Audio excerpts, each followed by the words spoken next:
बिस्मिल्लाहिर्रहमानिर्रहीम, अस्सलाम वालेकुम एंड वेरी गुड मॉर्निंग। सुबह सवेरे पाकिस्तान आप देख रहे हैं और मैं हूं आपके साथ सैयदा इकरा बुखारी। उम्मीद करती हूं आप सब खैरियत से होंगे और आपका जो वीकेंड है वो यकीनन बड़ा ही मज़ेदार और बड़ा खुशियों भरा गुजरा होगा, क्योंकि आपके जिस तरह अगर मैं आपके वीकेंड की बात करूँ और अपने वीकेंड की बात करूँ तो मेरा वीकेंड भी बहुत मज़ेदार गुजरा है और खूब हल्ला गुल्ला किया गया है।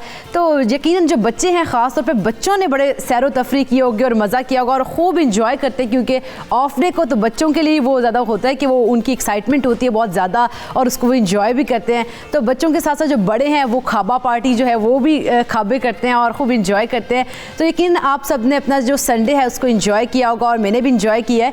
लेकिन मैंने संडे वाले दिन एक और बड़ा अहम जो काम है ना वो किया है कि मैंने पूरे वीक के लिए आपके लिए प्लानिंग की है कि पूरे वीक, क्योंकि अब नया आज दिन है हफ्ते का और पूरा हफ्ता जो है हमने आपके साथ बड़े इंटरेस्टिंग टॉपिक्स शेयर करने हैं। तो मैंने उसकी तैयारी भी बड़ी ज़्यादा की है कि भाई आप लोगों के लिए मैंने क्या क्या लेके आना है, कौन कौन से टॉपिक्स आपके साथ शेयर करने हैं और कौन कौन सी मज़ेदार बातें हैं जो मैंने आपके साथ करनी है। तो वो सारी प्लानिंग जो है ना वो संडे वाले दिन कर लेते हैं हम लोग। तो इस तरह से जो मेरा संडे है वो काफ़ी मसरूफ़ गुजरा और मज़ा भी आया, क्योंकि शादियों का सीज़न है तो कुछ लोगों ने शादियाँ भी अटेंड की होंगी। हर हफ्ते शादियाँ आ रही हैं, तो उम्मीद करती हूँ कि आप सब इन चीज़ों को एंजॉय कर रहे होंगे और अपने जो बच्चे हैं वो भी इसको एंजॉय कर रहे होंगे और हम सब तो एंजॉय करते हैं और मेरी पूरी टीम इस चीज़ को बड़ा एंजॉय करती है।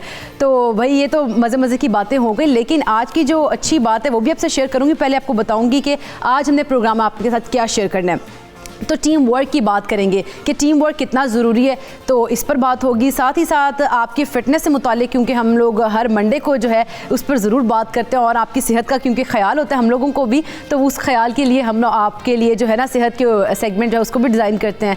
तो सेहत के ऊपर बात करेंगे। साथ ही साथ हम लोग देखेंगे कि आप अपनी फ़िटनेस का ख्याल रखते हुए गलतियाँ कौन सी करते हैं। अगर जिम जाते हैं तो जिम जाने के बाद वहाँ से वापस आने के बाद कौन सी ऐसी गलतियाँ करते हैं जिससे आपके लिए जो आपकी बॉडी है उसको नुकसान पहुँचता है। और इसके बाद हम लोग आपकी जो सितारों की चाल है उसके ऊपर भी बात करेंगे। लेकिन अच्छी बात से प्रोग्राम का आगाज़ करते हैं और आज की अच्छी बात यह है कि आपने अपने आप को अंडर एस्टिमेट नहीं करना और अपनी ज़िंदगी का कोई ना कोई मकसद बना लें।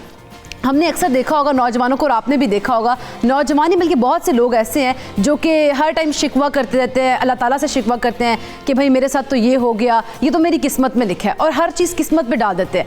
लेकिन ये किस्मत पे नहीं डालना चाहिए, हर बात भी किस्मत पे नहीं डालते, हर चीज़ किस्मत में नहीं लिखी होती। कुछ इंसान की अपनी भी कोशिशें होती हैं। अगर इंसान मेहनत करे और अपनी ज़िंदगी कोई मकसद बना ले, कोई गोल बना ले, तो वो उसके ऊपर मेहनत करे और वो कामयाबियाँ फिर मिलती हैं। तो ये जो है ना किस्मत के ऊपर गिला करना ये छोड़ दे और ज़िंदगी को कोई मकसद बना ले, क्योंकि अल्लाह ताला ने हर इंसान को पैदा किया है तो उसने अपनी ज़िंदगी का कोई ना कोई मकसद जो है वो तलाश करना है। और आप किसी न किसी अच्छे मकसद के लिए इस दुनिया में आए हैं तो उस मकसद को तलाश करें और उसको पूरा करने के लिए कोशिश भी करें, मेहनत भी करें, कामयाबियाँ इंशाल्लाह आपको ज़रूर मिलेंगी। तो ये तो थी अच्छी बात। अब हम आपसे शेयर करेंगे मौसम का हवाल, क्योंकि पाकिस्तान के छोटे बड़े शहर जो है वहाँ पर मौसम चेंजिंग क्योंकि हो रही हैं और दिसंबर शुरू हो गया है, ठंड और भी बढ़ रही है। तो देखते हैं कि बागों के शहर लाहौर में आज कैसा मौसम रहेगा और महकमा मौसमियात का क्या कहना है। तो कम से कम दर्जा हरारत लाहौर का 7 और ज़्यादा से ज़्यादा 23 डिग्री सेंटीग्रेड रहने का इम्कान है।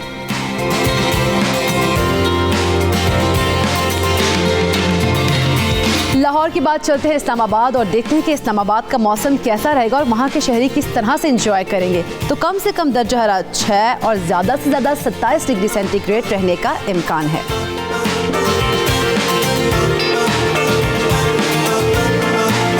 रोशनी के शहर कराची का रुख कर लेते हैं और देखते हैं कि कराची में मौसम कैसा रहेगा और साहिल समंदर पर लोग किस तरह से एंजॉय करेंगे मौसम को। तो कम से कम दर्जा हरारत कराची में 16 और ज़्यादा से ज़्यादा 28 डिग्री सेंटीग्रेड रहने का इम्कान है। कराची का मौसम भी अच्छा होता जा रहा है और खुशगवार होता जा रहा है और यकीनन कराची के शहरी उसको एंजॉय करेंगे। लेकिन हम अब चलते हैं फूलों के शहर पेशावर में और देखते हैं कि पेशावर का मौसम कैसा रहेगा। तो कम से कम दर्जा हरारत 7 और ज़्यादा से ज़्यादा 22 डिग्री सेंटीग्रेड रहने का इम्कान है।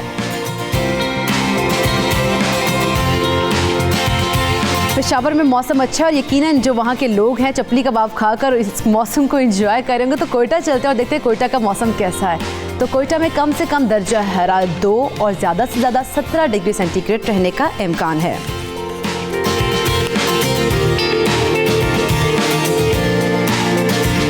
कोयटा का मौसम सर्द हो रहा है और सर्दी बढ़ती जा रही है दिन ब दिन। आज़ाद कश्मीर का रुख कर लेते हैं और देखते हैं कि कश्मीर का मौसम कैसा रहेगा।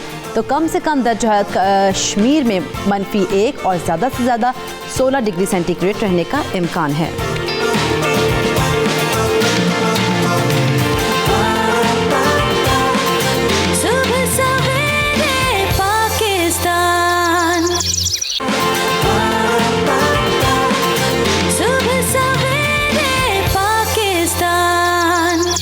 टीम वर्क के बेहतरीन उसूल कौन कौन से हैं और टीम में मौजूद जो लोग होते हैं वो किस तरह से इसको लेकर चलते हैं पूरा टीम वर्क को, इसी पर हम बात करेंगे तफसील से और जानेंगे कि एक दूसरे की लोग टांगे क्यों खींचते हैं, यानी कि लेग पुलिंग क्यों करते हैं और ऐसे अफराद के पीछे उनकी साइकी क्या होती है। इस सब पर हम बात करेंगे। अपने गेस्ट से आपका इंट्रोडक्शन करवाती चलूँ तो डॉक्टर अमरीन माहिर नफ्सियात हैं जिन्होंने लाहौर स्टूडियो में ज्वाइन किया। बहुत शुक्रिया डॉक्टर अमरीन आपके वक्त का।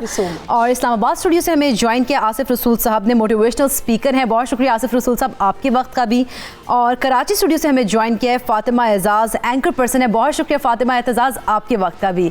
तो ये तो थे हमारे गेस्ट जिनसे हम आज बातचीत करेंगे और ये देखेंगे कि टीम वर्क आखिर होता कैसे है और टीम वर्क के उसूल क्या होते हैं। इन्हीं चीज़ों पर हम बात करेंगे। लेकिन फातिमा पहले आपकी तरफ मैं गुफ्तगू का आगाज़ आपसे कर लेती हूँ। आखिर टीम वर्क का कॉन्सेप्ट होता क्या है और इसको किस तरह से लेके चलना चाहिए? बिस्मिल्लाहिर्रहमानिर्रहीम। पहले तो बहुत बहुत शुक्रिया मुझे बुलाने के लिए और आपकी सुबह में मैं भी शामिल हूँ। इतना खूबसूरत टॉपिक आप लोगों ने डिसाइड किया है। सच पूछिए जब मुझे इस टॉपिक का पता लगा तो मैं थोड़ी देर सोच में मुब्तला थी। मैंने कहा यार आधा घंटा बहुत कम है इस टॉपिक को डिस्कस करने के लिए। और सच मानिए ये वो टॉपिक है जो हर एक को रिलेट करता है। इस वक्त जो आपके व्यूअर्स हमें देख रहे हैं 92 के व्यूअर्स, आप चाहे बॉस हैं, चाहे आप ब्यूरोक्रेट हैं, चाहे आप पॉलिटिशियन हैं, चाहे आप बिजनेसमैन हैं, you find team everywhere because team का मतलब ही है टुगेदर एवरीवन अचीव्स मोर। तो टीम वर्क बड़ा इंपॉर्टेंट है और आप चाहे लीडर हैं, टीम को चलाना एक बहुत अहम काम है। चाहे आप टीम का हिस्सा हैं, उसको चलाना बहुत अहम काम है। जो इंपॉर्टेंट चीज इसमें जिसे कहते हैं ना एक्स फैक्टर, वो ये है कि जब टीम तो बन जाती है जनाब, उसमें कुछ ऐसे एलिमेंट शामिल हो जाते हैं जो लेग पुलिंग करते हैं, जैसे आप अपने इंट्रो में भी कह रही थी। बिल्कुल। तो लेग पुलिंग क्यों होती है? इसकी बहुत सी वजूहात हैं। इसमें लीडर का भी हिस्सा है और इसमें जो लेग पुलिंग कर रहा होता है उसका या कर रही होती है उसका भी हिस्सा होता है। लेग पुलिंग का जो बेसिक अगर आप ऑन एवरेज देखें कि क्या वजह है कि कोई टीम में लेग पुलिंग दूसरे बंदे की करता है, तो बसा औकात ऐसे होता है कि टीम में बहुत से लोग ऐसे भी होते हैं जो अपनी परफॉर्मेंस की बुनियाद पर आगे जा रहे होते हैं, या वो बड़े एक्सट्रोवर्ट होते हैं, उनकी कम्युनिकेशन स्किल्स बहुत अच्छे होते हैं और वो हर एक का दिलदादा होते हैं। तो वो लोग जो थोड़े से पीछे होते हैं, जब वो मेरिट के ऊपर काम नहीं कर पाते और वो अपने आप को प्रूव नहीं कर पाते, तो उनके पास एक शॉर्टकट होता है। ऐसे शॉर्टकट्स अच्छे नहीं होते, कभी इंसान को ऐसे ही है, गड़े में भी फिकवा देते हैं। शॉर्टकट के तरीके पे वो लेग पुलिंग करते हैं, जिसकी वजह से आहिस्ता आहिस्ता जैसे दीवार को दीमक खाती है ना, इसी तरह जब टीम के अंदर लेग पुलिंग आ जाती है तो आहिस्ता आहिस्ता जो आपकी टीम में पॉजिटिविटी होती है, होप होती है, वो फिर खत्म होती चली जाती है। लेकिन मैं आपको बताती चलूं, इसमें जो लीडर है उसका किरदार बहुत अहम है। और अगर लीडर के अंदर जो टीम को लीड कर रहा है या कर रही है उसके अंदर अगर इमोशनल इंटेलिजेंस है, तो सच पूछिए टीम कोई भी टारगेट अचीव कर सकती है।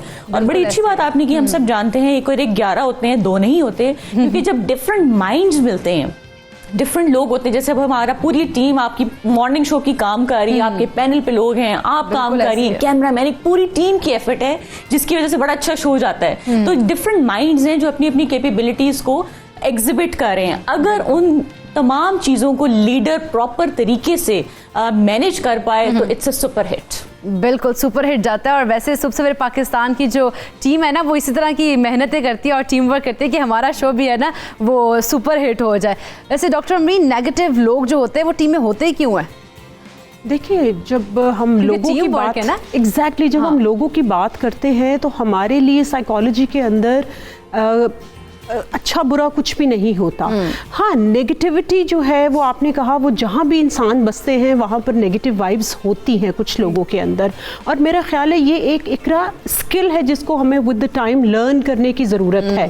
और हमेशा याद रखें कि आपने अभी बात की लेग पुलिंग की, या जो जेलसी की, या जो वर्क प्लेस के ऊपर टांग खींचने की जिसको हम बात करते हैं, जैसे फातिमा ने अभी कहा कि कुछ लोग जब अपनी परफॉर्मेंस की बेस के ऊपर जब आगे उनको रास्ता नहीं मिलता जाने का तो वो शॉर्टकट्स यूज करते हैं।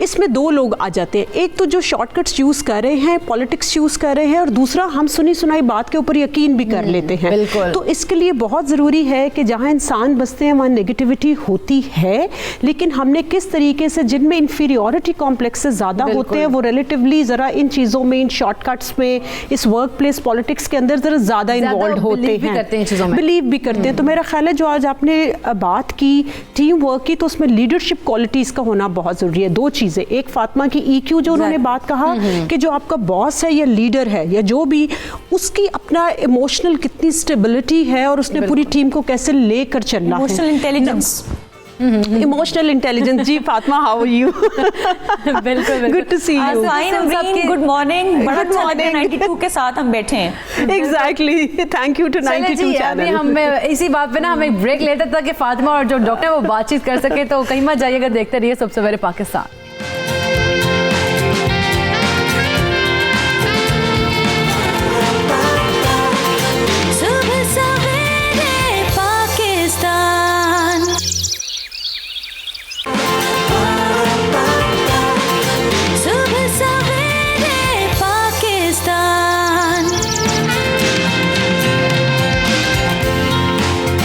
Welcome back. तो टॉपिक बड़ा मजे का है और यकीनन आप सभी बैठे होंगे इस वक्त टेलीविजन स्क्रीन से आगे की आगे क्या बात होने वाली है। आसिफ रसूल साहब, आपने ये वीडियो देखी है, क्या मैसेज मिल रहा है और क्या लोगों को कहना चाहेंगे आप इस वीडियो के बाद?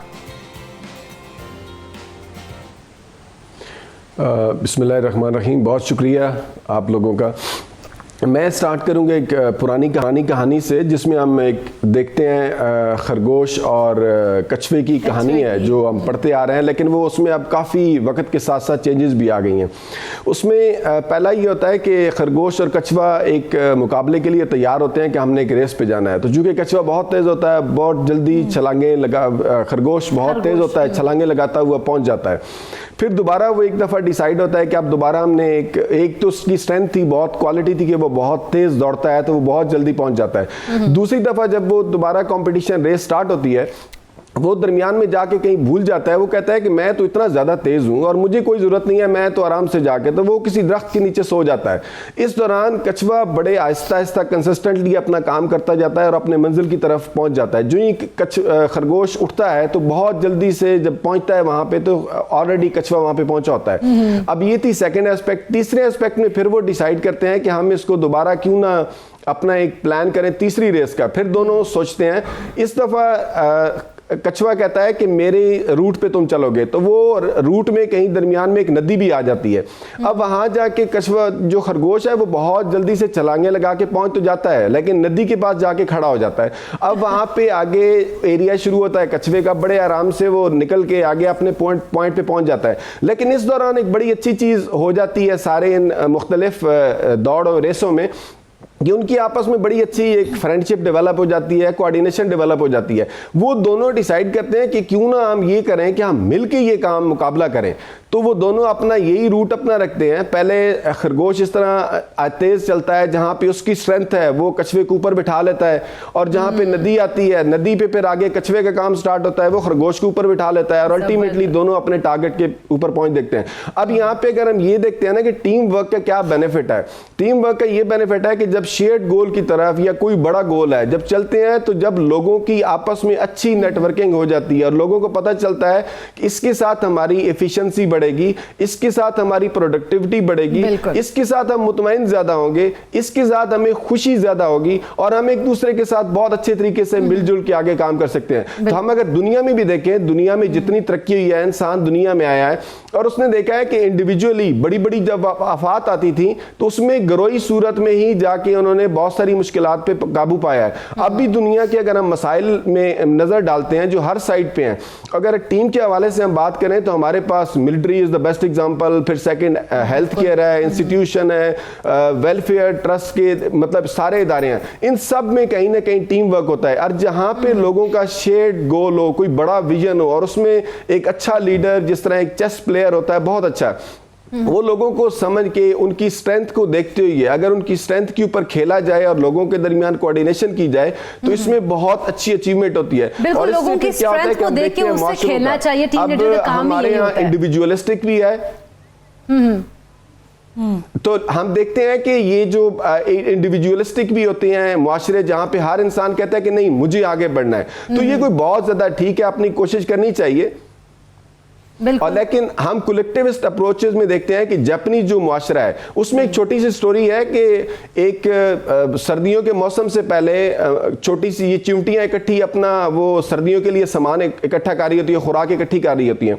उसमें एक केकड़ा जो होता है वो अकेला फिर रहा होता है, टाइम वेस्ट कर रहा होता है, कोई काम नहीं कर रहा होता है, घूम फिर रहा होता है। अब वो एक दूसरे को हेल्प कर रही होती हैं, इकट्ठा सामान बड़ी मुश्किल होती है, अपनी टीम में मिलजुल के काम करती हैं। अब जब सर्दियों का मौसम आता है, खुराक अवेलेबल नहीं होती, तो ये बहुत ज्यादा भूखा होता है मकड़ा। अब ये जाके अस्तर से उनके पास जाता है, तो वो कहती हैं कि यार ठीक है, जब हम इकट्ठे काम कर रहे थे, हम बहुत ज्यादा मुश्किल में थे, तो तुम उस वक्त एक बड़ा जबरदस्त काम कर रहे थे, तुम उस वक्त हमें एंटरटेनमेंट कर रहे थे, जब हम बहुत ज्यादा थक जाते थे, हम हिम्मत हार जाते थे, तो चलो आज ये तुम्हारा हिस्सा बनता है, तुमने उस हमारे काम में जो हमने मिलजुल कर रहे थे उसमें हमारा साथ दिया, तो चलो ये लो तुम्हारे इस हिस्से, हमारे इस तरफ से खुराक कैसा है। तो इन दोनों स्टोरी से हम ये देखते हैं कि जब भी कलेक्टिविस्ट या इकट्ठी अप्रोचेस के साथ माशरों में बड़ा जबरदस्त चेंज आता है।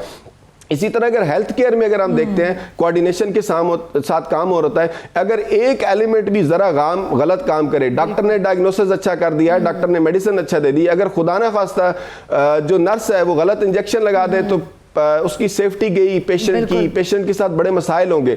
तो इसको हम कंक्लूड इस तरह करते हैं कि ये जो अप्रोच है बड़ा ज़बरदस्त टॉपिक आपने चुना है, और हम ये चूंकि सुबह खवातीन देख रही होती हैं, घरेलू खवातीन, जो मदर ने एक बड़ा ज़बरदस्त रोल अदा करना होता है, तो वो बच्चों को बजाय इसके कि मुकाबले पे इस तरफ सिखाएं, वो उनको चाहिए कि बच्चों को मिलके बजाय इसके कि ये मेरा खिलौना है, ये मेरी चीज़ है, अगर ये पेरेंट्स थोड़ा सा इसको हम में कन्वर्ट कर दें कि ये हमारा है, ये मेरा और मेरे भाई का है, ये मेरा और मेरी बहन का है, ये मेरी अब्बू का है, ये मेरी अम्मी का है। शुरू करेंगे, पेरेंट्स जो शुरू करेंगे, जब बड़े होते हैं, ये बड़ी जबरदस्त चीज हो जाएगी कि बच्चों को सिखाएं मेरा नहीं हमारा है, हर चीज हमारी सिखानी चाहिए।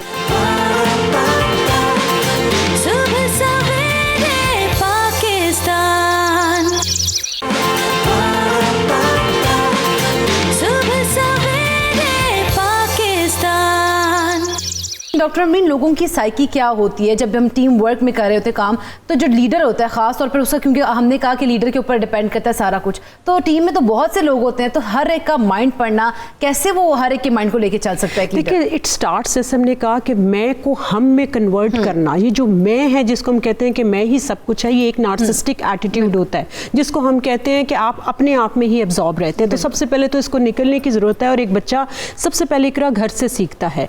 घर के अंदर मैं अगर है, अगर आप घर में भी देखें एक टीम होती है, पेरेंट्स की, बहन भाइयों की, आपकी जो एक्सटेंडेड फैमिली मेंबर्स होते हैं, आपके घर के जो और नेबर्स वगैरह जो होते हैं, तो ये हमारे सपोर्ट सिस्टम होता है। एट द सेम टाइम अगर हम ये समझें कि ये टीम के साथ साथ हमारे लिए सपोर्ट सिस्टम होता है, तो वहाँ पर आपने कहा कि पढ़ना कैसे ये चाहिए, ये मेरा ख्याल फिर मैं कहूँगी कि एक स्किल है जिसको हमें विद द टाइम लर्न करना चाहिए कि इंडिविजुअली हम सर्वाइव नहीं कर सकते इस दुनिया के अंदर। अभी आप अगर देखें कि आप और मैं और हम जो बैठे हुए हमारे पीछे पूरी एक टीम है, और उसके सपोर्ट के बगैर हम यहाँ पर लाइव शो नहीं कर सकते। दूसरी इंपॉर्टेंट चीज मैं बताऊंगी कि यहाँ पे करेक्शन करना चाहूंगी उन लोगों की जो लेग पुलिंग में इन्वॉल्व होते हैं, या वर्क प्लेस या वैसे पॉलिटिक्स में जो शॉर्टकट्स या नेगेटिविटी यूज करते हैं, जो उनके लिए दो चीज़ें हैं। सबसे पहले तो ये कि हमेशा याद रखें कि जब हम शॉर्टकट से लेग पुलिंग या इस तरह की नेगेटिविटी यूज़ करते हैं, तो हम अपनी डेली एनर्जी जो है इन्वेस्ट कर रहे हैं अपने आप की ग्रूमिंग की बजाय, सेल्फ ग्रोथ की बजाय, हम वो क्या कर रहे हैं, एनर्जी को वेस्ट कर रहे हैं, ये सोचने में कि उसने ऐसा क्यों किया, उसको उससे लड़वा दो।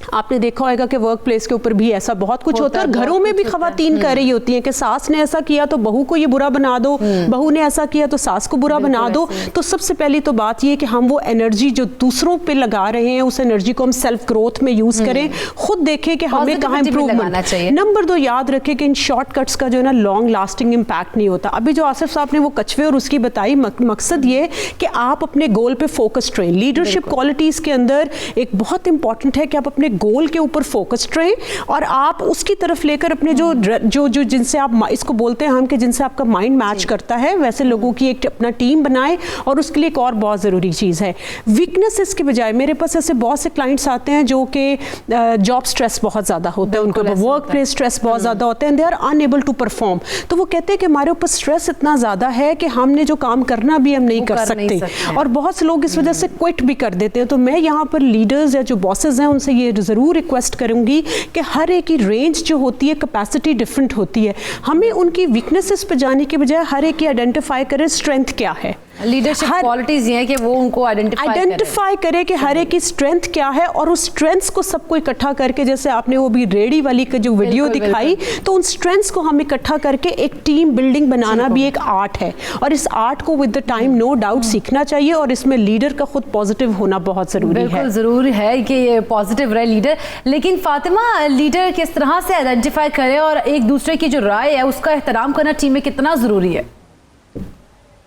अच्छा इकरा, मैं 2 चीजें बहुत इंपॉर्टेंट इसी से रिलेटेड बताना चाहती हूँ, क्योंकि मैं चाहती हूँ अपने व्यूअर्स को हम सोल्यूशन दें कि अगर आप किसी टीम में काम कर रहे हैं और अगर आप देखते हैं कि इर्द गिर्द आपके कोई लेग पुलर है, तो उसको किस तरह कॉम्बैट किया जाए, उसको किस तरह फेस किया जाए। तो इकरा 2 चीजें बड़ी इंपॉर्टेंट है, और ये मैं आपको on the base of research, practical experience, क्योंकि मैं बहुत सी टीम्स को खुद भी लीड करती हूँ as a communications consultant too. आपकी टीम में डेफिनेटली आपको नेगेटिव लोग मिलेंगे, इसको आप ब्लेसिंग इन डिस्गाइज समझे, इसलिए क्योंकि आपकी ऐसी तरबियत होगी। अगर आप फेस करते हैं किसी लेग पुलर को, तो 2 तरीके, या तो आप उसको इग्नोर करें, लेकिन ऐसा होता है इकरा समटाइम्स कि वो उसकी लेग पुलिंग इस हद तक पहुंच जाती है कि वो नाकाबिले बर्दाश्त रहती है। उस पॉइंट पे आपने करना यह है कि अगर आपकी लेग पुलिंग हो रही है, आप हार्ड वर्क कर रहे हैं, आप मेहनती हैं, और आपको फिर भी लग रहा है कि आपके बॉस तक आपकी नेगेटिव बातें पहुंच रही हैं, तो उसके लिए फिर आपको जो लेग पुलर है उसको वक्तन फवक्तन या publicly, that's a proven fact, publicly आपको उसको बताना है कि मुझे पता है कि तुम मेरे साथ क्या कर रहे हो या कर रही हो। ये बहुत इंपॉर्टेंट है ताकि वो अवेयर हो कि वो मेरे साथ लेग पुलिंग हो रही है। दूसरी इंपॉर्टेंट बात, देखिए टीम तो बन जाती है, लेकिन टीम के ऊपर जो मेंबर है ना, जो बेसिकली लीडर है, जिसके पास बिकन है, ही इज वेरी इंपॉर्टेंट, ही और शी इज वेरी इंपॉर्टेंट। जिस तरह का मैंने वर्ड यूज किया था इकरा, इमोशनल इंटेलिजेंस, ये 2 रिसर्चर्स ने इसको इंट्रोड्यूस किया था, जॉन एंड स्टीव मेयर ने। और उनका इसका मकसद क्या है, इसकी अगर आप डेफिनेशन देखें, वो ये है कि लीडर के अंदर अगर इमोशनल इंटेलिजेंस है और वो अपना टीम को क्लियर विजन देता है, तो इट मीन्स उसकी टीम सक्सेसफुल है। इमोशनल इंटेलिजेंस का मतलब है कि आप अपने इमोशंस को कंट्रोल करें और अपने तमाम टीम के जो लोग हैं उनके इमोशंस को भी समझें। कई दफा आपकी टीम में ऐसे लोग भी बहुत होते हैं जो बहुत सेंसिटिव होते हैं, लेकिन वो हार्ड वर्कर्स होते हैं। अगर वो सेंसिटिव हैं तो उनकी इज्जत नफ्स का ख्याल रखना आपकी जिम्मेदारी है। और आई बिलीव टीम को लीडर की जरूरत है, बॉस की जरूरत नहीं। जिस दिन आप बॉस बन जाएंगे, आपकी जो टीम है वो बिखर जाएगी। लीडर की छोटी सी एग्जांपल मैं आपको देती हूँ कि लीडर को कभी अपनी टीम को बिलिटल नहीं करना चाहिए, उसकी इज्जत नफ्स को कभी मजरूह नहीं करना चाहिए। फर्ज करें कोई चीज पड़ी है, अगर आपका कोई टीम मेंबर बीमार है, नहीं उठा सकता, तो लीडर में क्वालिटी होनी चाहिए, अपनी अना को साइड पर रखे और खुद उस चीज को उठाए, जिसकी वजह से एक वीक फैक्टर जो है क्रिएट होता है टीम में। और आपको पता है ऐसे लोग जो नेगेटिव होते हैं वो इन चीजों से इंप्रेस होकर, मैंने बहुत सी एग्जांपल्स देखी इकरा, कि वो इंप्रेस होकर फिर उनको फॉलो करते हैं और एक वक्त आता है कि उनकी नेगेटिविटी डिटॉक्स हो जाती है। तो ये बड़ी इंपॉर्टेंट चीज है कि ये ब्लेसिंग इकरा, अगर आप नेगेटिव हैं, बहुत से लोग ऐसे होते हैं जो बहुत स्लगिश भी होते हैं, लेजी होते हैं, लेकिन काम बहुत अच्छा करते हैं। लेकिन अगर आपका लीडर आपका इंस्पायरिंग है ना, तो believe you me, you are the luckiest person. मेरी जिंदगी में मुझे ऐसे बहुत से लीडर मिले हैं इकरा, जिनसे मैंने बहुत सीखे, और बिलीव करें उनसे सीखने के बाद मैं हमेशा सोचती हूँ कि उनकी वो चीज मैं अपनी टीम में इंप्लीमेंट करूंगी जिसकी वजह से मैं अपनी टीम का हार्ट विन करूंगी। तो लीडर्स जो है वो बहुत इंपॉर्टेंट है। अगर आपका लीडर कानों का कच्चा है, माजरत के साथ, तो इट्स अ फ्लॉ।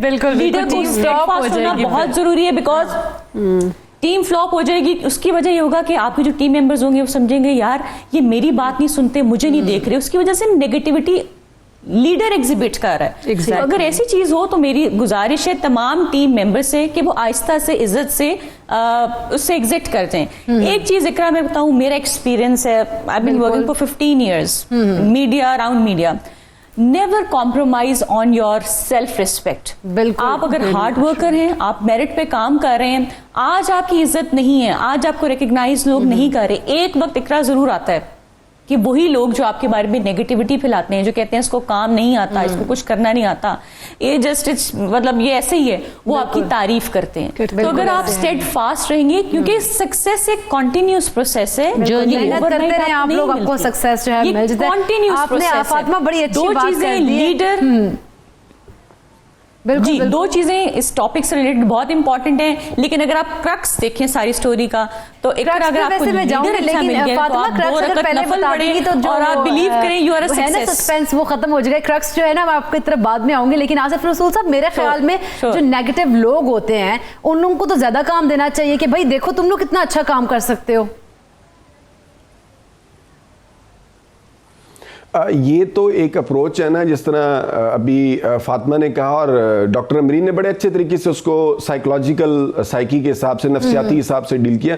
बेसिकली देखें ना, इंसान बन के अल्लाह ताला ने तो इंसान के अंदर बड़ी खूबसूरत क्वालिटीज रख दी हैं, फिर उसे चाहिए होता है एनवायरनमेंट जहाँ पे लोग हेल्प करते हैं, और उसमें मेरे ख्याल में सबसे पहले माँ बाप का बड़ा अच्छा रोल है, वो डेवलप करवा रहे होते हैं बच्चों के अंदर क्या चीज़ डेवलप कर रहे होते हैं। अब हम देखते हैं ना कि टीम वर्क, एक पेरेंटिंग जो है ये भी तो एक टीम वर्क है, माँ बाप दोनों इकट्ठे मिल के काम कर रहे हैं।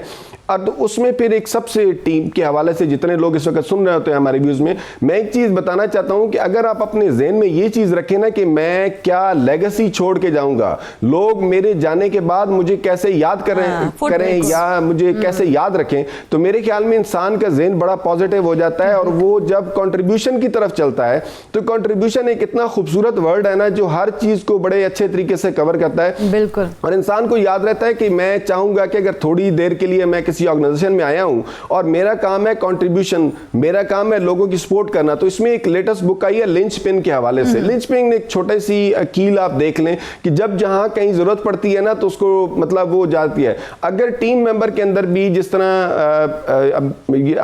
फातिमा ने बड़े अच्छे तरीके से एक लीडर की बात की, तो लीडर्स के बड़े रोल हैं, वो ग्रो करवाते हैं लोगों को, लोगों के अंदर उनकी छुपी हुई सलाहियतें देखते हैं और उनको उस हवाले से काम पे लगाते हैं। इसमें अगर हम देखें कि मैंने बहुत सारी जगह पे बैंकिंग सेक्टर में मैं बहुत ज्यादा गया हूं, जितने समझदार लीडर हैं कॉर्पोरेट सेक्टर में मैंने देखा है, तो वो लोगों की स्ट्रेंथ्स के ऊपर खेलते हैं और लोगों को बड़ा डेवलप करते हैं। तो अल्टीमेटली क्या होता है कि ये बड़ी लोगों में कोऑर्डिनेशन डेवलप हो जाती है और वहां पे लोग ज्यादा एक दूसरे के साथ सपोर्टिव हो जाते हैं।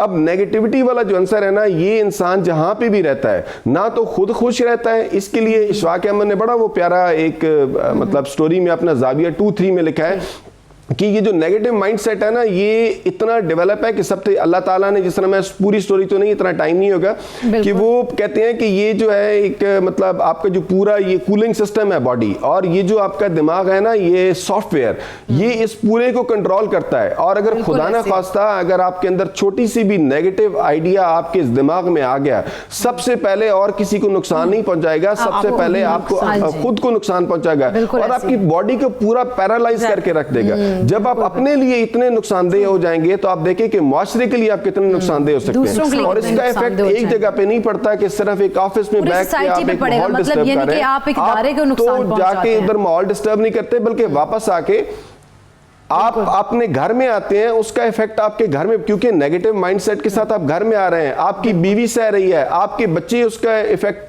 एक बंदे की नेगेटिविटी से काफी जो है ना लोग उससे मुतासिर होते हैं, तो हमें पॉजिटिव माइंड के साथ ही आगे जाना चाहिए ताकि हम घर में, अपने ऑफिस में, हर जगह सोसाइटी में पॉजिटिव रोल प्ले करें।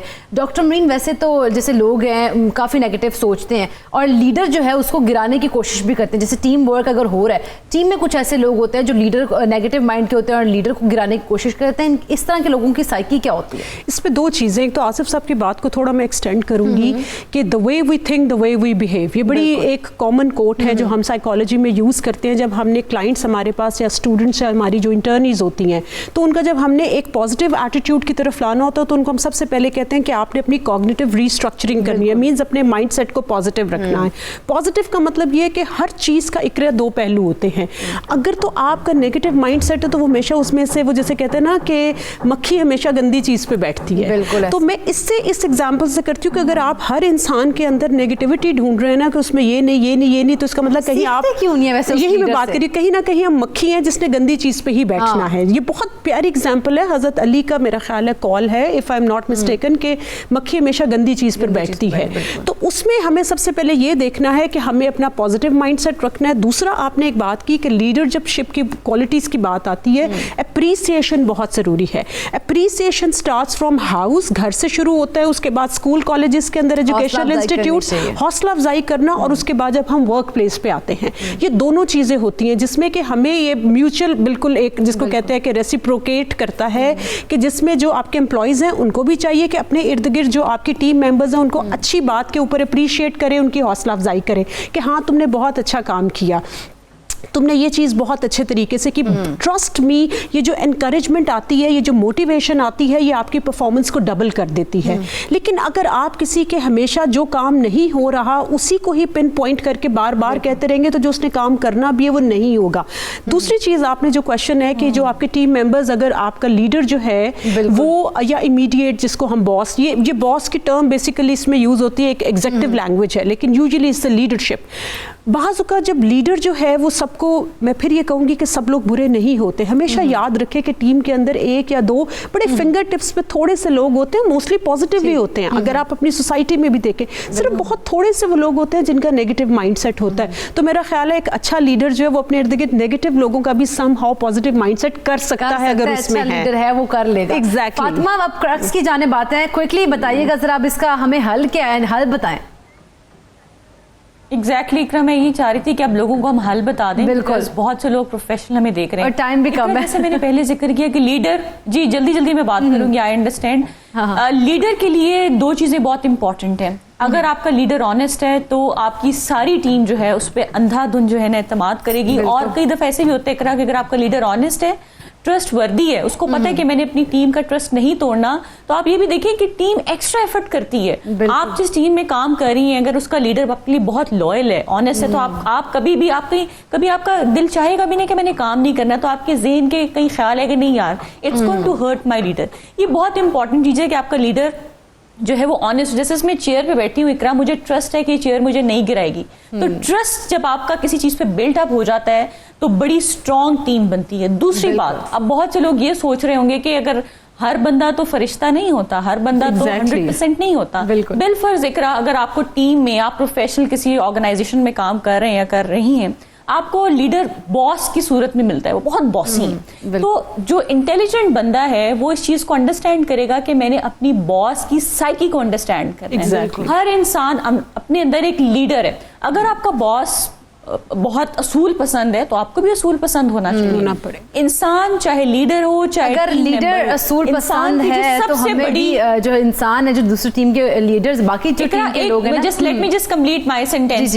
अगर आप if you know how to define the situation, अगर आप जमाना शनास, नजर शनास हैं, तो आपके बहुत से मसाइल हल हो जाते हैं। अगर आप समझ जाते हैं कि आपके बॉस की तबीयत सख्त है तो आप बिलीव करें you are half way through. लेकिन इसके बावजूद दिख रहा एक चीज लास्टली, अगर आप देख रहे हैं कि आप 100% एफर्ट दे रहे हैं, बिल्कुल आप दिन रात एक कर रहे हैं और इसके बावजूद आपका लीडर आपको रिकॉग्नाइज नहीं कर रहा है, ऐसा भी होता है। तो it's better with self respect and with dedication. बिल्कुल डेडिकेशन जो है वो बड़ी जरूरी है। बहुत शुक्रिया फातिमा, आपने बड़ा अच्छा बताया।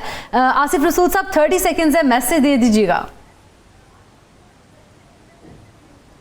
मैं ये कहूँगा कि हमें अगर माशरे में कुछ चेंज लाना है ना, स्पेशली इस लीडरशिप के हवाले से, तो लीडर्स का कंपैशनेट होना बड़ा ज़रूरी है। जैसा डॉक्टर अमरीन ने कहा और फातिमा ने भी बताया, इमोशनल इंटेलिजेंस बड़ा अच्छा रोल अदा करती है। और कंपैशनेट अगर होंगे ना, लोगों की जो सलाहियतें हैं वो निखरती हैं अगर आप उनकी तारीफ करें। इंसान दुनिया में आया है, वो चाहता है लोग मुझे प्यार करें, लोग मुझे एक्नॉलेज करें, लोग मेरी तारीफ करें। तो अगर हम पेरेंट्स इस पे आ जाएं, उस्ताद असातिज़ा इस पे आ जाएं, लीडर्स इस पे आ जाएं, तो मेरे ख्याल में लोग अपनी अपनी डायरेक्शन में बड़े खूबसूरत तरीके से काम करना शुरू कर देते हैं। और मेरा यही मैसेज आपके लिए। लास्टली मैसेज दे दीजिएगा। Live and let live. बड़ा खूबसूरत मैसेज देते डॉक्टर अमरीन ने भी, यानी कि अच्छा लीडर जो है और उसको रिकग्नाइज करना है अपनी टीम को, और टीम को जो है अपने लीडर जो अगर अच्छा है तो उसके साथ साथ बड़े अच्छे तरीके से चलना होगा, पॉजिटिविटी जो है वो फैलानी होगी। आप तीनों मौजूद मेहमानों का बहुत शुक्रिया कि आपने इतने इस टॉपिक पे हम सब की रहनुमाई की है, और यकीनन जितने लोग देख रहे हैं उनको भी टीम वर्क का जो है ना वो अंदाज़ा होगा कि उन्होंने टीम वर्क कैसे करना है। तो ये तो हमारा टॉपिक ऐसा था कि जिसको हमने कहा कि आपके साथ शेयर करें और आप लोग भी इससे बहुत कुछ सीखें। लेकिन अब हमारा अगला सेगमेंट जो है वो वेट कर रहा है और हम अपने साथ शेयर करेंगे वो अपना अगला सेगमेंट। तो सेहत पे बात करेंगे क्योंकि सर्दी है और आपकी सेहत का ख्याल रखना हम लोगों का फ़र्ज़ है, और किस तरह से सेहत का ख्याल रखना है इस पर हम बात करेंगे। लेकिन उसके लिए छोटा सा ब्रेक लेंगे और ब्रेक के बाद आएंगे।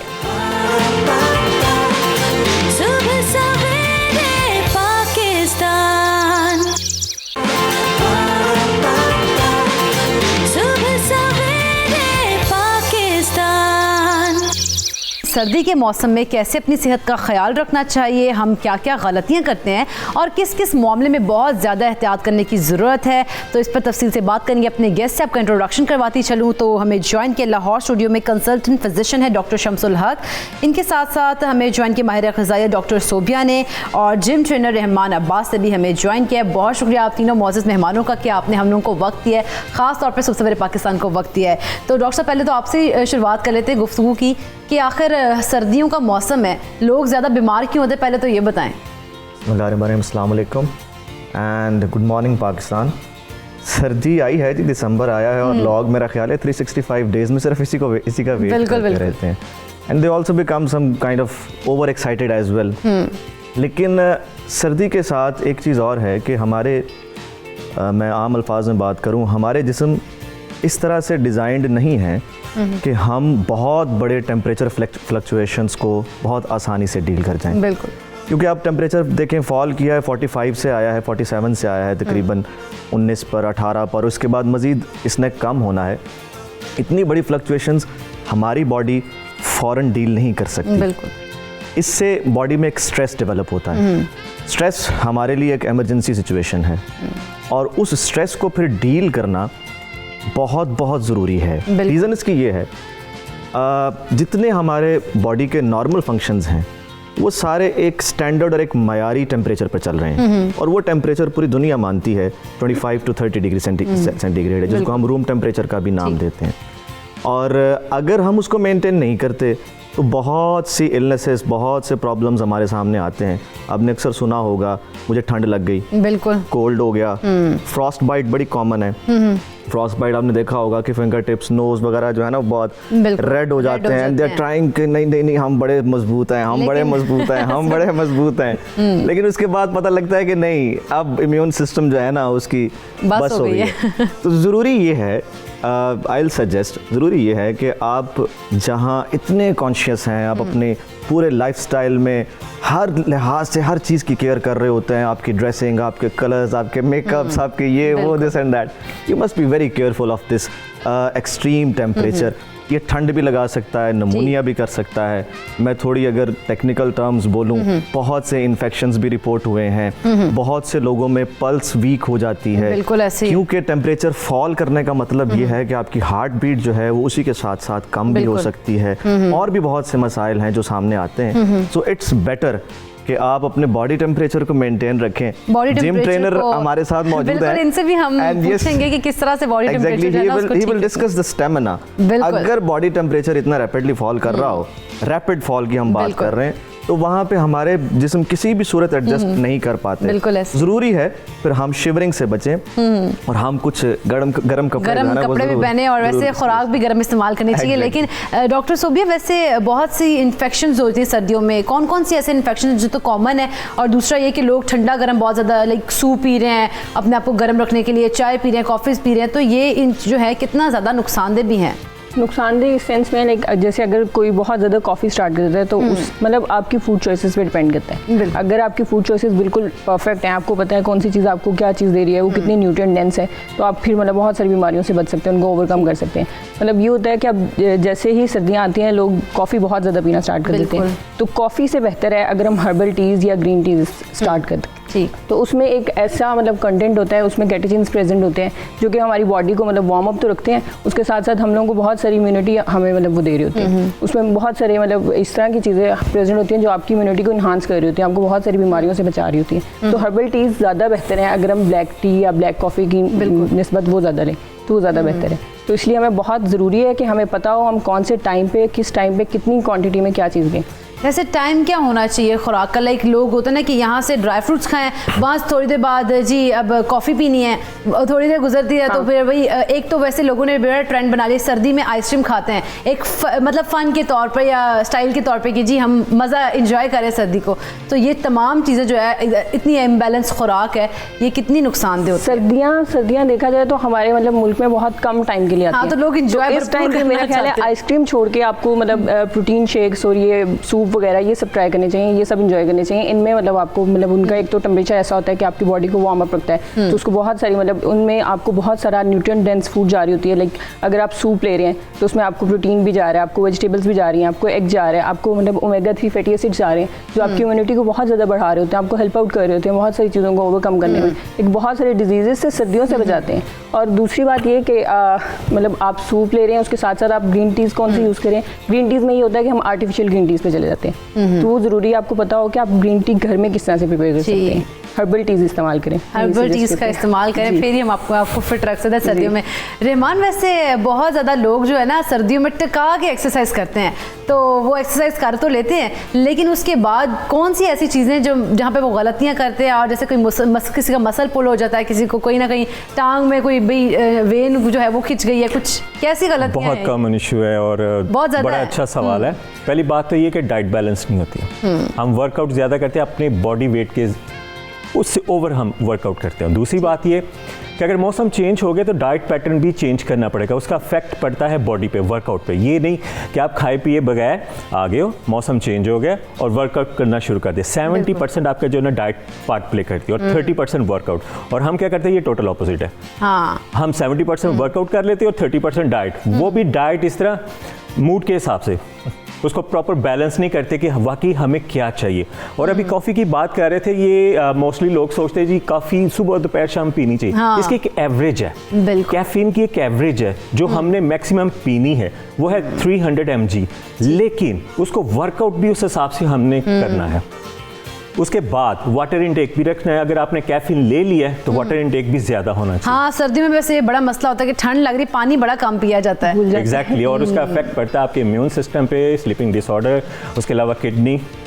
और उसके जो अभी आपने बात की कि इश्यूज़ क्या होते हैं, इश्यूज़ ये होते हैं कि हम जाते ही मशीन को यूज़ करना शुरू कर देते, प्रॉपर वार्म अप नहीं होते। विंटर में आई थिंक 10 to 15 मिनट्स हमें प्रॉपर बॉडी वार्म अप करनी चाहिए, देन वर्कआउट करना चाहिए, मसल स्टिफ नहीं होगा। उसके बाद क्या होता है कि हम कर तो लेते, घर जाते कहते हैं नहीं यार रहने दो, यहाँ से मसल पुल हो गया, बैक स्टिफ हो गई है।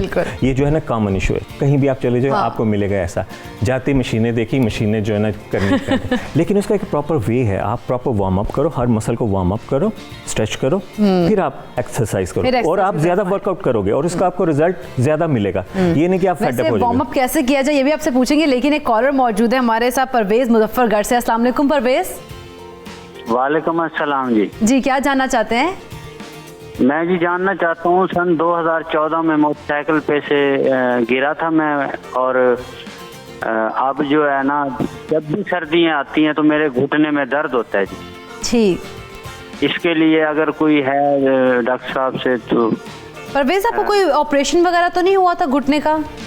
नहीं जी नहीं, ऑपरेशन नहीं हुआ था, वैसे ही चोट लगी थी, और जब भी सर्दी आती है तो दर्द होता है मुझे। चलें जी, ठीक है, अभी आपको बता देते हैं कि क्या इसका हल है। डॉक्टर साहब बताएं। देखिए जी, ये एक क्लासिकल एग्जांपल आ गई जो मैं अभी बात कर रहा था कि जैसे ही टेम्परेचर फॉल हुआ, बिल्कुल मस्कुलर पेन्स भी शुरू हो गई, जॉइंट पेन्स भी शुरू हो गई, स्पैज़म भी आ सकता है मसल में, कन्वर्जेंस भी हो सकती हैं, हज़ार और प्रॉब्लम्स आ सकते हैं। क्योंकि जैसे ही मसल का भी टेम्परेचर फॉल करता है तो मसल भी अकोमोडेट नहीं कर पाता उतनी एक्टिविटी को, जो एक्टिविटी हम डेली रिक्वायर करते हैं। अब जो भाई का सवाल था कि जी सर्दी आने के बाद घुटने में दर्द होती है और इनको एक्सीडेंट हुआ है, इनकी एक कंप्लीट हिस्ट्री लेना पहले बहुत ज़रूरी होगा। एक्सीडेंट कैसे हुआ, किस एंगल पर गिरे, कहाँ चोट आई, उसके बाद ये कितना प्रेशर ले सकते हैं अपनी लिम्ब के ऊपर, अपनी टांग पर कितना वज़न डाल सकते हैं, ये चीज़ें देखना बहुत ज़रूरी होंगी। हाँ, इसमें हमारे पास faculty of allied health sciences में फिजियोथेरेपी एक बहुत बड़ा डिसिप्लिन है, जिसमें प्रॉपर असेसमेंट इसके मसल्स और इनके जॉइंट्स की करके फिर आगे इनको प्रोग्राम दिया जा सकता है। एक चीज़ ज़रूर है, यहाँ पर इनको जिस चीज़ से बचना चाहिए वो ये है कि अगर कोई भी इनको कोई वर्जिश बताता है घुटनों के लिए, अक्सर इन एरियाज़ में बड़ा प्रॉब्लम है, जरा वगैरह तेल वगैरह बड़े लगाए जाते हैं, बड़ी इस तरह की मैल प्रैक्टिस चलती है, तो वो कंडीशन को मज़ीद ख़राब कर सकती है। ठीक हो गया। बेहतर ये है कि किसी कंसल्टेंट से प्रॉपर कंसल्ट किया जाए और उसके बाद जो है आगे डॉक्टर साहब ने भी दे दिया है कि आप किसी प्रॉपर कंसल्टेंट के पास जाएं और वहाँ पर जाके अपना ट्रीटमेंट करवाएं। एक और कॉलर मौजूद है कसूर से। अस्सलाम वालेकुम जी, क्या बात करना चाहते हैं आप? हेलो जी जी, आपकी आवाज़ आ रही है, आप क्या बात करना चाहते हैं? मेरा ना आराम मगज का मामला है कि मुझे चलने फिरने में तकलीफ होती है, बहुत कम चलता हूँ मैं। ठीक है, आपने डॉक्टर से कोई बात की मुनीर साहब? मुझे मशवरा मिलना चाहिए। देखो ये जो होता है, मुझे चलने फिरने में बहुत तकलीफ है, मुझे काम नहीं होता मुझसे, मुझे हाथ भी मेरे ना। आपकी एज कितनी है? मेरी उम्र 52 है। ठीक हो गए, चलें अभी आपको बता देते हैं। एक और कॉलर मौजूद है, वलीद। अस्सलाम वालेकुम जी, वलीद अस्सलाम वालेकुम, बोलें। वलीद की कॉल ड्रॉप हो गई है। डॉक्टर साहब मुनीर साहब का बताइएगा, उनका जो मसला है। मुझे प्रॉपर सुन नहीं पाया। ही वाज सेइंग हराम मगज। हाँ जी जी जी, बिल्कुल। और उसकी वजह से वो मूव नहीं कर पा रहे। हाँ जी, मूव नहीं कर सकते, उनकी एज 52 है। एज 52 है। It may lead to any sort of stroke, it may be any stroke. Stroke हो सकता है, किसी तरह की कोई वेसल बर्स्ट कर सकती है ब्रेन के किसी रीजन के अंदर, जिस वजह से उनका कोई ना कोई एक लिम्ब जो है वो मूव नहीं कर पा रहा है। और इसमें भी मैं फिर दोबारा यही बात करूँगा कि हमारे यहाँ कोशिश ये होनी चाहिए कि प्रॉपर स्पेशलिस्ट के पास जाना चाहिए। गो टू अ स्पेशलिस्ट, किसी न्यूरोलॉजिकल जो फील्ड का बंदा है, न्यूरोलॉजिस्ट है, उनके पास ज़रूर जाएं, सीटी स्कैन पहले करवाएं और सीटी स्कैन के बाद फिर असेस करवाएं कि इनको कहाँ प्रॉब्लम आ रहा है। ठीक हो गया। वैसे रहमान, मुनीर साहब के लिए कोई एक्सरसाइज भी बता दें कि उन्हें क्या करना चाहिए एक्सरसाइज वगैरह में? पहली बात तो ये कि जिस अभी डॉक्टर साहब ने बात की कि सॉर्ट आउट करना चाहिए कि इशू क्या है। अगर तो नॉर्मली है, कोई मेडिकली इतना इशू नहीं है, तो स्ट्रेचिंग और थोड़ी वॉक एक्सरसाइज आप करें। डाइट पैटर्न थोड़ा सा चेंज करें जो बहुत इफेक्टिव होगा। बहुत ज़्यादा ऑयली फैटी चीज़ों से दूर है। जिस तरह मौसम चेंज हुआ है, कोकोनट ऑयल का इस्तेमाल करें, जिंजर का इस्तेमाल करें जो इफेक्टिव है, बॉडी को भी वार्म रखेगा। इन चीज़ों का इस्तेमाल करें। थोड़ा सा ना ओट मील ले लें जो बॉडी टेम्परेचर को नॉर्मल रखेगा। और इसके अलावा लाल मिर्च यस, उसका इस्तेमाल करें थोड़ा सा। हाँ, खाने में हाँ, बॉडी टेम्परेचर को नॉर्मल रखने के लिए और थोड़ा वार्म भी रहेगा। स्ट्रेचिंग एक्सरसाइज करेंगे क्योंकि इस एज के हिसाब से ना स्ट्रेचिंग एक्सरसाइज ही ठीक है।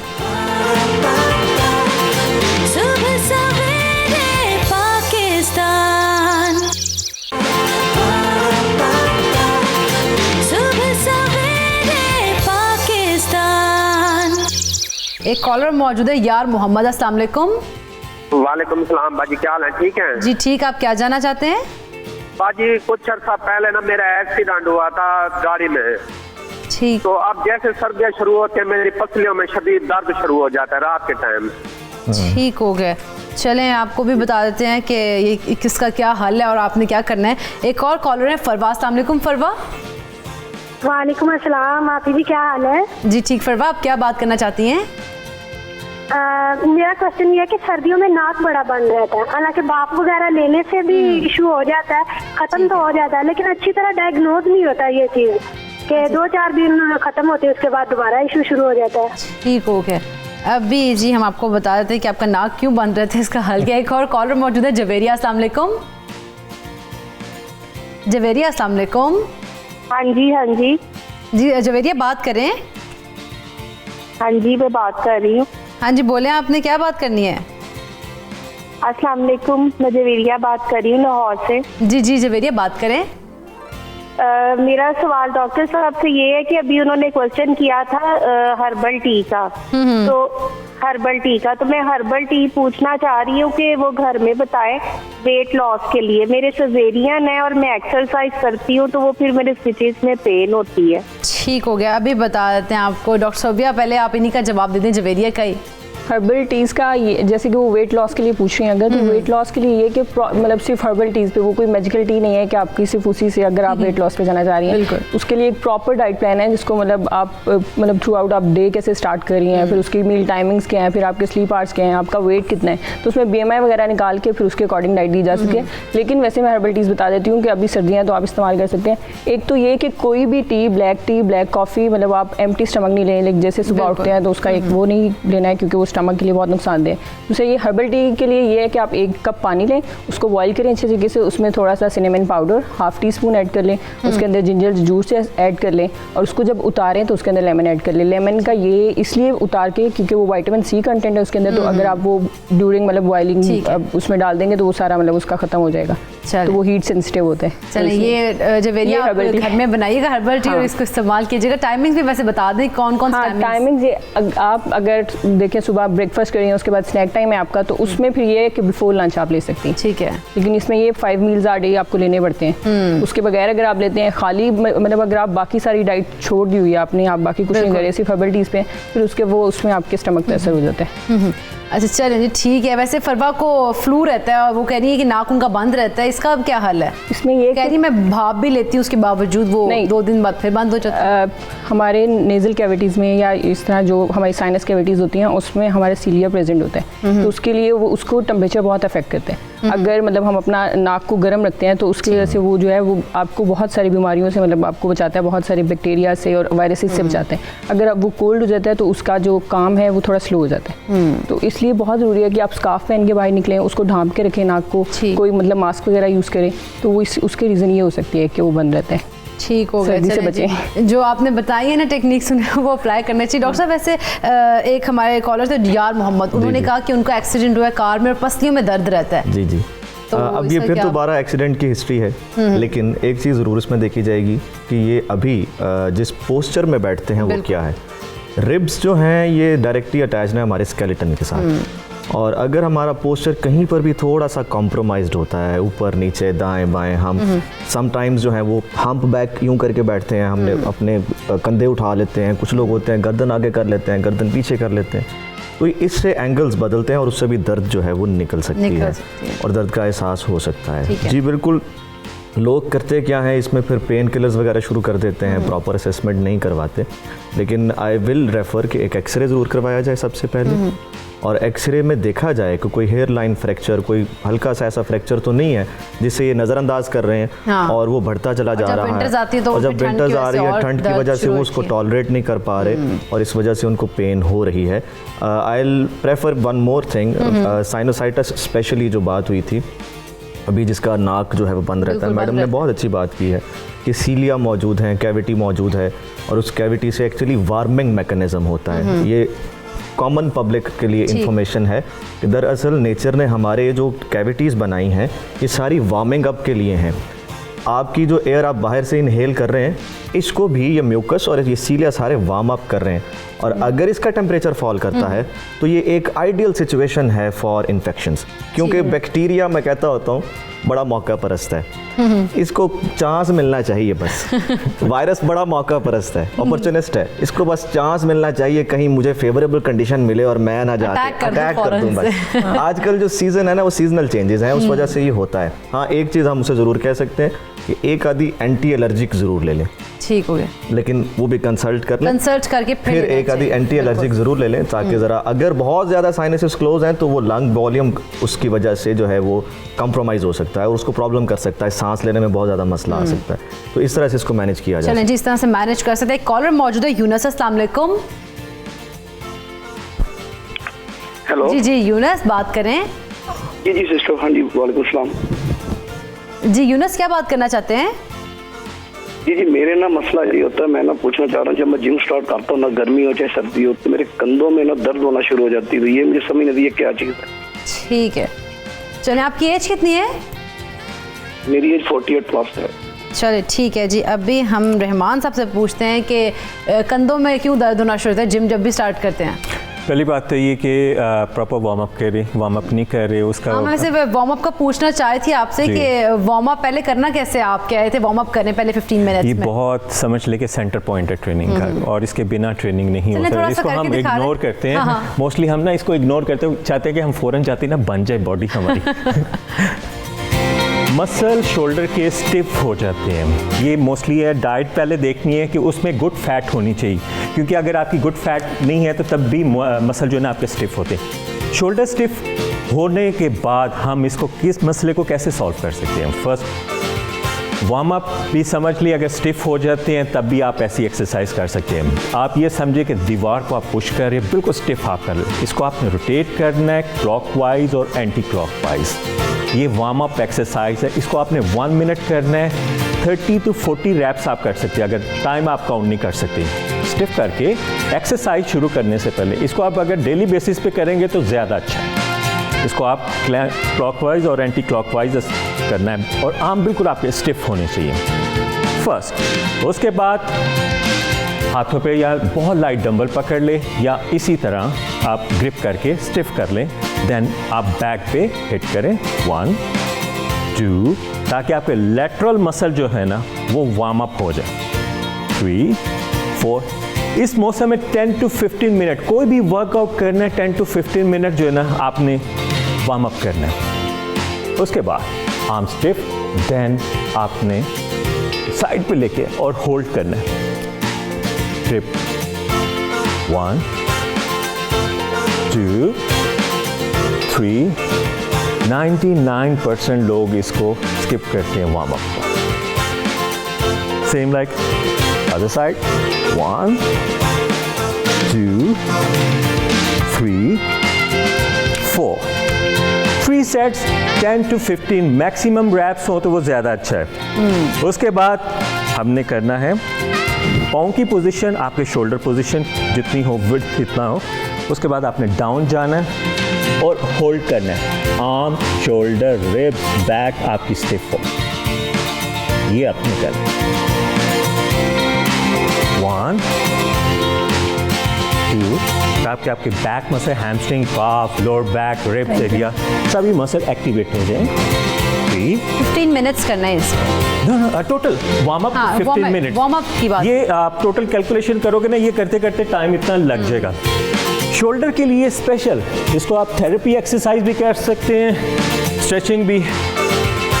डंबल्स जैसा ग्रिप कर ले, अगर डंबल्स नहीं करने बहुत लाइट वेट में, देन आप इसको रोटेट करें। ये है शोल्डर रोटेटर के लिए जिनके स्टिफ हो जाते हैं। देन 1 2 3 4 5 6 7 8।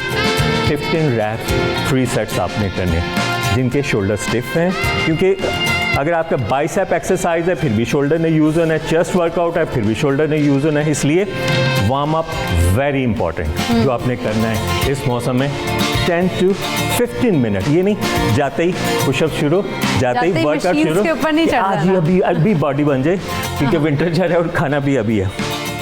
ये एक्सरसाइजेज बहुत इफेक्टिव और ये करनी चाहिए। ये जो अभी बता रहे थे कि मेरे शोल्डर स्टिफ हो जाते हैं, ये उनके लिए 3 सेट्स 10 to 15 रैप्स, ये वार्म अप करेंगे तो 10 to 15 मिनट्स आपके लग जाएंगे। उसके बाद आप वर्कआउट करो जो आपका डेली स्केड्यूल है, जिस मसल को आपने हिट करना है। चलें जी, आपने बड़ी वैसे ज़बरदस्त एक्सरसाइज बता दी है वार्म अप की खास तौर पर, क्योंकि जिम जो लोग करते हैं, आप आके बैठ सकते हैं रहमान साहब। आज आपने वैसे प्रॉप्स बड़े ज़बरदस्त रखे थे, दिल तो करे सारे प्रॉप्स से आपसे करवाती, लेकिन टाइम क्योंकि कम है, तो क्योंकि व्यूवर्स को सबसे ज़्यादा जो ज़रूरी बात थी वो यही था कि वो सर्दी में हम बताएं कि अगर उन्हें जिम करना है तो वार्म अप जो है वो कितना ज़रूरी है, वार्म अप किस तरह से करना चाहिए। तो आप तीनों मौजूद मेहमानों का बहुत शुक्रिया कि आपने हम लोगों की रहनुमाई की और हमारे व्यूवर्स की रहनुमाई की है।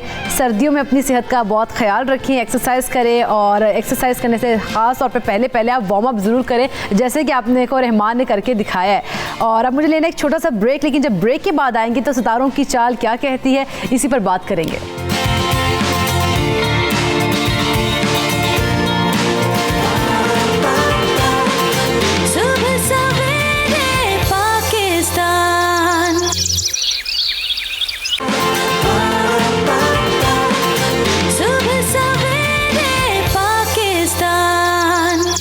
आपकी किस्मत के सितारे क्या कहते हैं, ख़ास तौर पर आपके रिश्तों और घरेलू मसाइल के साथ साथ मुल्की सियासत के हवाले से।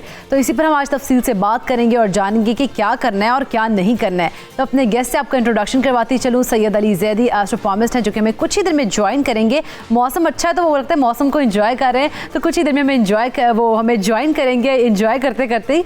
और इनके साथ साथ हमें आगा बहिश्ती साहब माहिर फलकियात हैं, कराची स्टूडियो से ज्वाइन किया है। बहुत शुक्रिया आगा साहब आपके वक्त का भी। आगा साहब पहले तो ये बताइएगा, जो लोग आज अपनी सालगिरह मनाएंगे उनका दिन कैसा रहेगा? औज़ुबिल्लाहि मिनश्शैतानिर्रजीम बिस्मिल्लाहिर्रहमानिर्रहीम अल्लाहुम्मा कुल्ल वलीकल हुज्जत इब्नुल हसन सलवातुका अलैहि व अला आबाइहि फी हाज़िहि साअह व फी कुल्ली साअह वलिय्यन व हाफ़िज़न व क़ाइदन व नासिरा व दलीलन व अईना हत्ता तुस्किनहु अर्ज़क तव्वाअन व तुमत्तिअहु फ़ीहा तवीला बिरहमतिक या अरहमर राहिमीन। बहुत शुक्रिया। और आज का अगर मैं सियारों से इब्रानी उलूम से देखूँ तो इस वक्त सूरज का 56 गर है, और वो लोग जिनकी ज़िंदगी के आज के दिन तुलू हो चुका है या ज़िंदगी का आगाज़ हो चुका है, उनके मुख्तलिफ़ उम्र के कैटेगरियाँ होती है। कोई 1 साल का होगा, कोई 60 साल का होगा, कोई 90 साल का होगा, कोई 60 साल का होगा। अलबत्ता मैं जर्नल देखूं कि आज के दिन पैदा होने वाले या जो भी सालगिरह अपनी ज़िंदगी के मना रहे हैं, और आज के सियारे के हिसाब से मैं बता दूं तो ज़मीनी सितारा ओहल है, और ये 26 घर के अंदर परवास है और उरूज के तरफ और जा रहा है, जिसे देखते हुए मैं वाज़े तौर पर कह सकता हूँ कि ज़िंदगी की खुशियाँ जो 18 से लेकर 30 साल के दरमियान हैं, उनकी तालीमी अगर रुकावटें हैं तो वो बेहतर हो जाएंगे, किसी के जॉब के मसले है तो वो अच्छा हो जाएगा, और अगर किसी की शादी के मसले है तो वो बेहतर हो जाएगा, यानी शादियाँ हो जाएंगे। और अगर किसी के बच्चों के हवाले से या बीमारी के हवाले से जिनकी ज़िंदगी में मसाइल है, तो वो सितारों के हिसाब से, सितारे के हिसाब से आगे बहुत ज़बरदस्त इनके जायचे में नज़र आ रहा है। अलबत्ता 30 से लेकर 32 साल के दरमियान के लोगों के लिए थोड़े से मसाइल, तंगदस्ती, रुकावटें, मुश्किलात हैं, और 32 से लेकर 50 साल के दरमियान के लोगों के लिए रास्ते खुलते हुए, बढ़ते हुए, आगे बढ़ते हुए, नई जहाज सफ़र, हज, ज़ियारत, उम्र की तरफ बढ़ते हुए नज़र आते हैं, और नए काम, कारोबार, घर की तामीर या इस तरह के कामों में नज़र आते हैं। 50 से लेकर 60 साल या 70 साल के दरमियान के अगर जिनकी सालगिरह हैं, उनकी ज़्यादातर औलाद की शादियाँ, इख्तिलाफात, बीवी से इख्तिलाफात, घरेलू मसाइल और उलझनों में कोई ना कोई टेंशन, कोई ना कोई मुश्किल से गुजरते हुए नज़र आता है। और 60 और 80 के दरमियान में लेके जाऊं तो ये ज़िंदगी के पुरसुकून ज़िंदगी के साथ साथ अपनी इबादत के तरफ तवज्जो देते हुए नज़र आते, चाहे वो किसी मसलक का हो, दुनिया से ज़्यादा और दीनदारी के तरफ रुजू होते हुए नज़र आते हैं। तो मुझे लगता है कि आज के दिन जिनकी भी सालगिरह है, उनके लिए अगर जर्नल देखा जाए, सितारा और सियारों की नज़र से देखी जाए, तो उनके लिए बहुत अच्छी खबरें, खुशियां, मोहब्बतें मौजूद है। आगा साहब, कुछ लोग अपनी शादी के बारे में जानना चाहते हैं, क्योंकि शादियों का सीजन है तो उनका भी दिल कर रहा है उनकी भी शादी हो, तो वो जानना चाहते हैं आपसे कि शादियां उनकी कब होंगी। तो चलें आपको मैं दिखाती हूँ, पहले उन लोगों से मिलवाती हूँ खास तौर पे जो ये आपसे पूछना चाह रहे हैं। वो पॉलिटिशियन को आप जो चूज करेंगी या किसी दूसरे ऐसे शख्स को जो मतलब जो सियासत से आउट हो? मेरा ख्याल है कि एक इंसान हो, सच बोलने वाला हो, ये बहुत ज़रूरी है। ये नहीं देखना चाहिए कि कोई सियासतदान है या स्पोर्ट्समैन है। आई थिंक ये देखना चाहिए कि सच बोलने की हिम्मत रखते हैं। ऐसा कोई अगर पाकिस्तानी मर्द मिल गया मुझको जो सच बोल सके और सही मानों में जो उसके दिल में हो वही ज़ुबान पे हो, तो एज आई सेड ये मेरा ख्याल है आगा बहिश्ती साहब से पूछना पड़ेगा, कहीं रुजू करना पड़ेगा, मेरी इत्तला में अभी नहीं है। Thank you. तो चलें आगा बहिश्ती साहब, वो आपसे जानना चाह रही हैं कि आप बता दें उनको। देखें, इनकी शुक्रिया, और ज़ाहिर है कोई भी हम इल्म फल्कियात के माहिर हैं और जायचे बनाते हैं, ज़ाहिर बात है मेरी अल्हम्दुलिल्लाह प्रेडिक्शनें बहुत अच्छी होती है, खुसूसन वो शादी के मामलात के जो जायचे हैं। जी बिल्कुल, और उनको भी मालूम है कि मैं एक मुस्तनद और पढ़ा लिखा एस्ट्रोलॉजर हूँ, और इसी वजह से उसने कहा होगा और वो देख भी रही होगी कि यकीनन मैंने जो भी पेशन गोइयाँ की है और इसके खुसूसन रिहाम खान की ज़िंदगी के हवाले से, उनकी शादी के हवाले से, उसके तलाक के हवाले से, उसकी कल और आज और आइंदे ज़िंदगी के बारे में मेरी पेशेनगोइयाँ उसके लिए बहुत ही ज़बरदस्त रही है और सही भी रही है। आगा साहब जल्दी से फिर एक और पेशेंट कोई करते हैं आज। जी जी, देखिए रिहाम खान के हवाले से ये है कि अभी मैं उसके बारे में देख रहा हूँ और उसके एक जायचे में बना रहा हूँ। जैसे उसके जायचे मुकम्मल होगा तो बहुत जल्द आपके ही प्रोग्राम में उसकी शादी के हवाले से, क्योंकि सबसे ज़्यादा सवालात उसी के ही सोशल मीडिया पर ये वायरल हो गया है और इसके हवाले से मैं इंशाल्लाह जवाब दूंगा। और आपको पता है ये सिर्फ रिहाम खान नहीं है, आपके टीवी से लेकर पाकिस्तान के जितने सियासतदान हैं वो सारे आगा बेहश्ती से ही पूछते हैं और आगा बेहश्ती से वाबस्ता है। आगा बेहश्ती से बताइएगा फिर कौन कौन से सितारे हैं जिनकी मतलब शादियां जो है मुतवक्के हैं? इस दफ़ा मैं ज़्यादातर जो फिल्मी दुनिया के सितारों से, क्योंकि मैं ज़्यादा वाबस्ता भी इन लोगों के साथ हूँ, ड्रामों के एक्टर जो मॉडल हैं उनके साथ ज़्यादा वाबस्ता हूँ।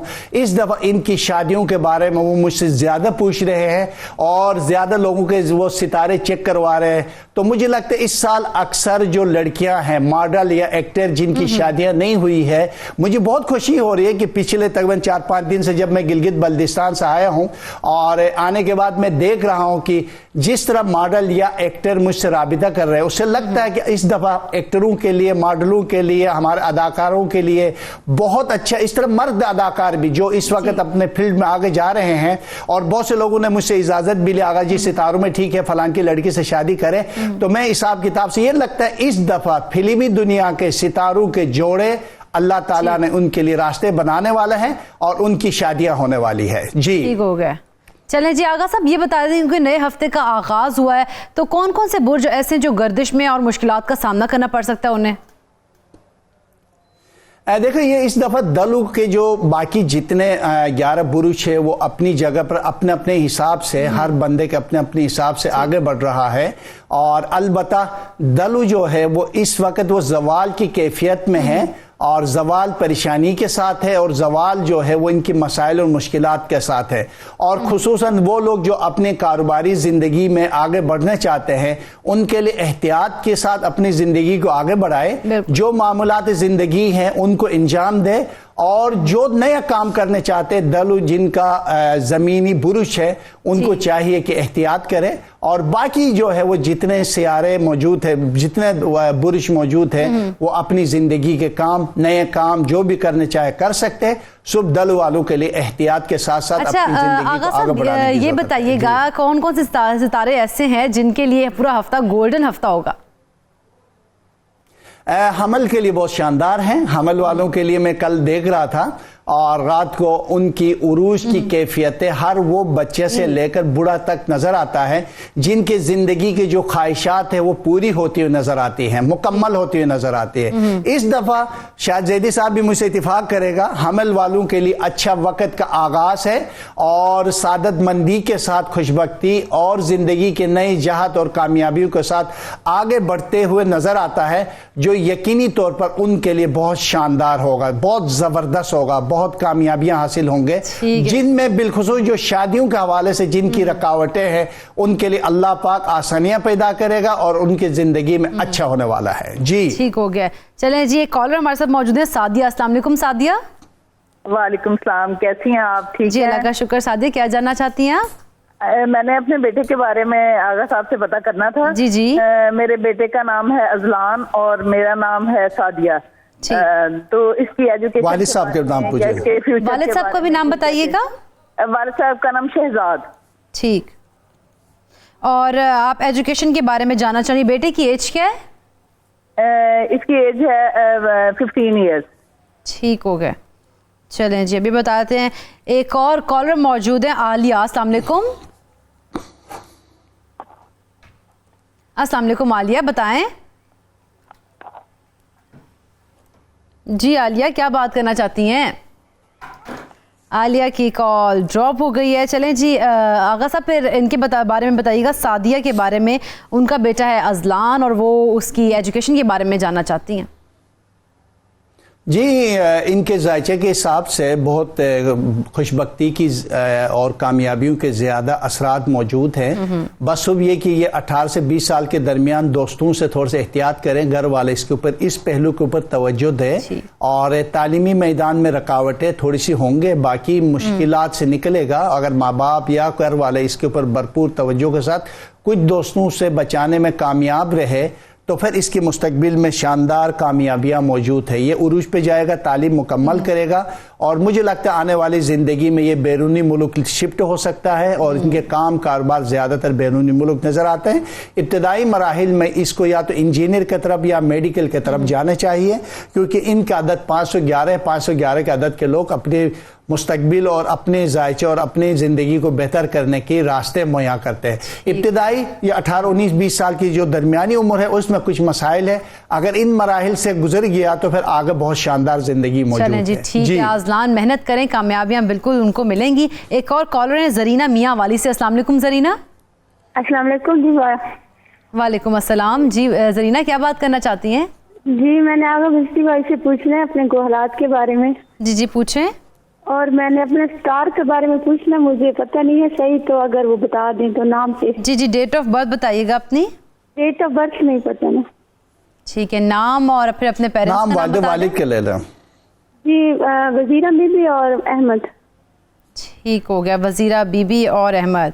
चलें जी ठीक है, आपने अपने स्टार से मुतालिक जानना है तो अब कोई बता देते हैं अभी। जी आगा साहब बताइएगा।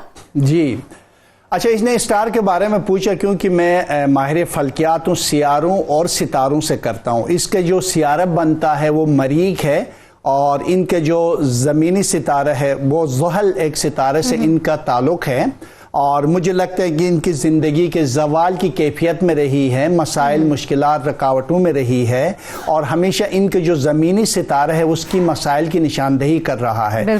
मगर जिस अंदाज से कामयाबी मिलने चाहिए उसमें कुछ न कुछ रुकावटें रही होंगी। बाकी इसकी ज़िंदगी का अच्छा वक्त 2022 से तब्दीली है। पिछले सितारे जो है वो ख़त्म हो जाएंगे, नए सितारे लेके आगे बढ़ेंगे जिससे इसकी ज़िंदगी की कामयाबियों का असल दिन आगे शुरू होने वाला है। गालिबन इसके मार्च से इनकी तब्दीली होगी जो इसकी ज़िंदगी के लिए बहुत शानदार और बहुत ही ज़बरदस्त होगा। जी